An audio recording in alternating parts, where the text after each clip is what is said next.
Hey guys, this is going to be a bit of a different video. It's not going to be a full analysis. I want to focus on a special moment in this game, where it's gonna be educational and a risk that you have to focus on taking, because a lot of the time people like to say play to your outs, or sometimes you just don't play around cards. It can be hard to understand what exactly that means or how to apply it, and I'm going to give you an example to hopefully make it easier to understand. So I'm going to quickly go through this game. I'll slow it down a bit first.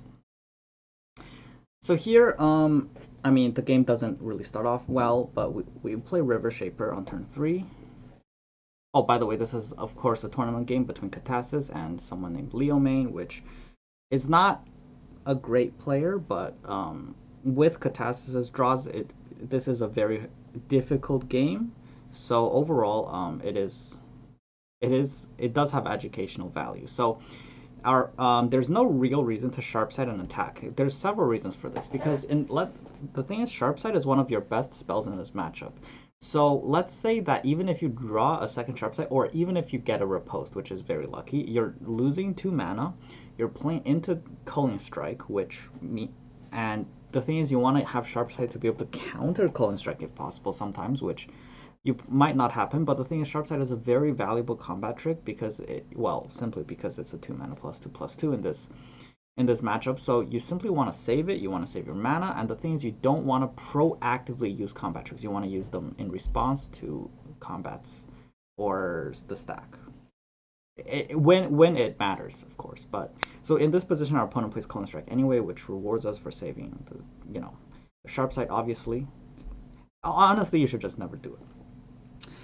There is one. This is kind of a critical position. I mean, our opponent plays Ash, and then we don't really have a good answer, because any blocker we play just gets instantly frostbitten by Ash.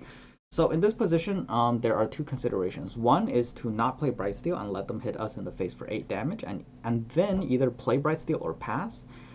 We probably play Brightsteel after the attack, just so we don't give Ash a free stack. Alternatively, we could play Brightsteel and then block the Icefall Archer with Sharpsight. Now, this isn't really a great value play, because Sharpsight's pretty valuable, but the thing is, he wanted to be mana efficient. He didn't want to fall too behind on board. I can understand why he did it. It's probably not the best play. The play was probably just to pass, take 8 damage, and play Brightsteel Protector. But overall, the draws are really bad. He didn't get to play Shen, Fiora, or really, he had a really bad turn 4 where he had 2 Brightsteel Protectors as the only playable cards. So now he plays. He gets to hit them with River Shaper, and this is the most critical position.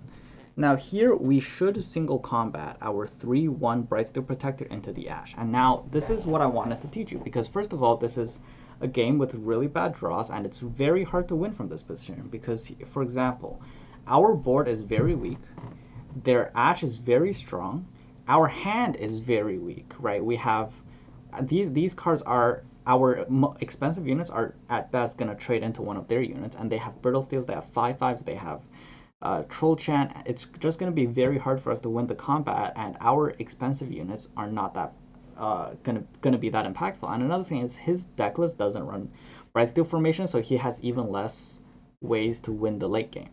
So in this position, what he needs to do is single combat. And the reason he didn't is because he was afraid of Brittle Steel. The problem is that if our opponent has Brittle Steel, it's going to completely bonus later on. So to put it another way, let's pull up a little, let's say paint, right?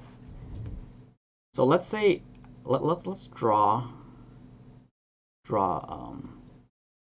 a square, all right?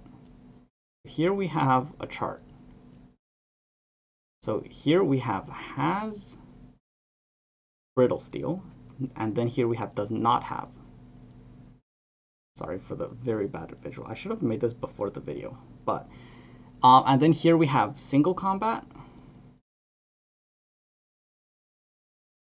and then we have not playing single combat. So the thing is, if he has Brittle Steel and we single combat, we lose. If he does not, if he has Brittle Steel and we don't single combat, we still lose.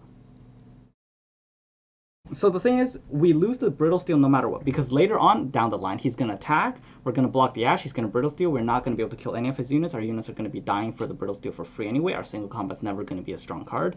We are not going to have good single combats. Single combat is not valuable, brittle steel is, because it's always going to be strong, whereas single combat is almost never going to be strong. This is probably the best chance we have. And the thing is, if he doesn't have brittle steel and we play single combat, we might win.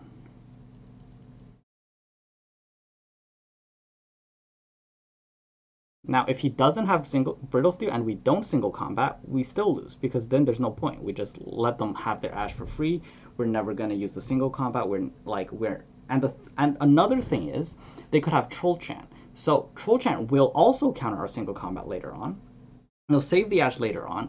And the thing is, right now he has to have brittle steel to save the Ash. Otherwise, you could have brittle steel or Troll Chant later on. So it just makes it worse. So I just want you to understand that here the only situation where we might win is that he doesn't have brittle steel and we use the single combat. So there's just what it means by playing to your outs is to play to the only scenarios where you have a chance to win.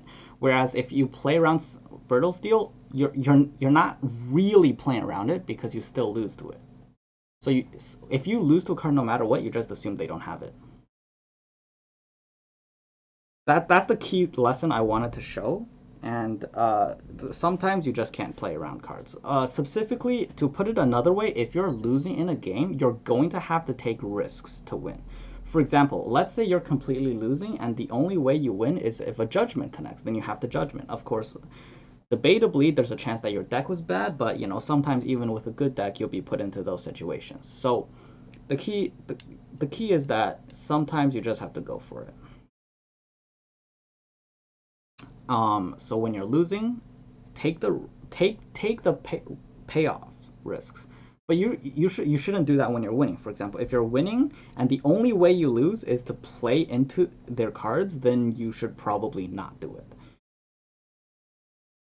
And so here, Genevieve to get rid of the 0 attack units, so that Ash level up, so that there's better blockers. Overall, though, it's a pretty doomed game. I don't think there was actually a scenario where I don't think there was like a line that has a high chance of winning. I don't know. Maybe if I go back and analyze it based on the draws, I could check if he would have won. I think he might have been able to win if you played the single combat. But overall, the draws were very against him this game, but yes, so I just wanted to make this video to give that message away. Like, when you're losing, you got to take the risks, and when you're not, well, don't. I mean, don't take any risks. You don't have to when you're winning, but you have to do it if you're losing. This was just a quick video, but I will do a full analysis video soon. I've been procrastinating a bit on them.